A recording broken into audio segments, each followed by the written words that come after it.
Boa noite, seja bem-vindo a mais um encontro nosso no 7 às 7, 7 minutos às 7 da noite, refletindo agora sobre o breve catecismo de Westminster. Caminhando, estamos, dia após dia, uma pergunta após a outra.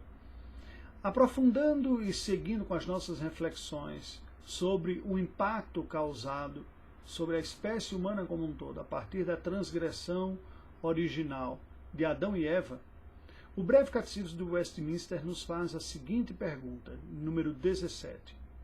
Qual foi o estado a que a queda reduziu o gênero humano? Esta pergunta é interessante porque ela nos mostra que o pecado de Adão, como nós vimos ontem, não disse respeito apenas a Adão, mas trouxe consequência para toda a humanidade. Uma vez que ele era o representante de toda a humanidade, o pecado gerou e deixou nessa condição de influência e consequências do pecado, o pecado de Adão, toda a espécie humana. E a pergunta é, qual foi? O que ocorreu? Aqui ficou reduzida a condição humana depois da transgressão de Adão. Vejamos como a Bíblia descreve isso. Paulo, escrevendo aos Romanos, capítulo 5, versículo 12, diz assim: portanto, assim como por um só homem entrou o pecado no mundo, e pelo pecado a morte, assim também a morte passou a todos os homens, porque todos pecaram.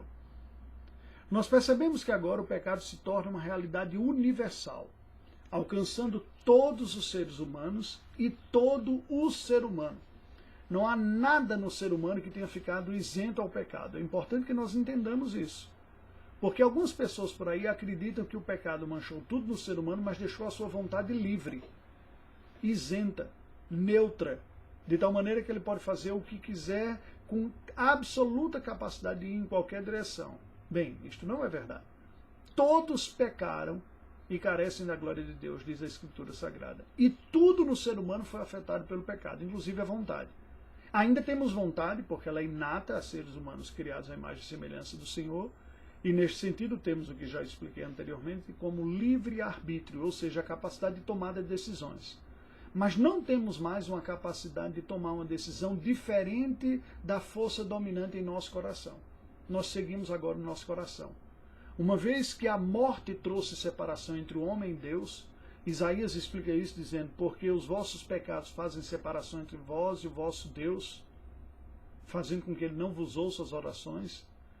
E a morte, no sentido bíblico, não é o fim de uma realidade definida pela falta de conexões vitais na massa carbonada. Isso é uma definição materialista da vida. A Bíblia apresenta a morte como a separação. Então a morte veio para todos os homens. Imediatamente veio a morte como a separação da comunhão espiritual com Deus. O homem teve vergonha e se escondeu. Ele vos deu vida, diz o apóstolo Paulo escrevendo aos Efésios, capítulo 2, versículo 1, estando vós mortos nos vossos delitos e pecados. Portanto, separação espiritual da comunhão espiritual com Deus. A morte veio para todos. Todos pecaram, todos perderam esta comunhão, todos estão separados e condenáveis pela sua condição. Esta é a morte. A morte física foi atenuada por Deus em nós. O que é a morte física? É a separação do corpo da alma. O corpo começa a se decompor na terra e a alma segue para o seu destino. E aí a vida como nós a conhecemos deixa de existir, porque o homem foi separado de si mesmo, a parte material da parte imaterial, o corpo da alma, o espírito da carne. E a morte eterna é uma outra consequência que está destinada para aqueles que permanecem no seu estado de rebelião. A separação eterna da graça de Deus, onde se será experimentado apenas o juízo. É importante nós atendermos para isso, porque esta foi uma realidade universal, que alcançou a todos.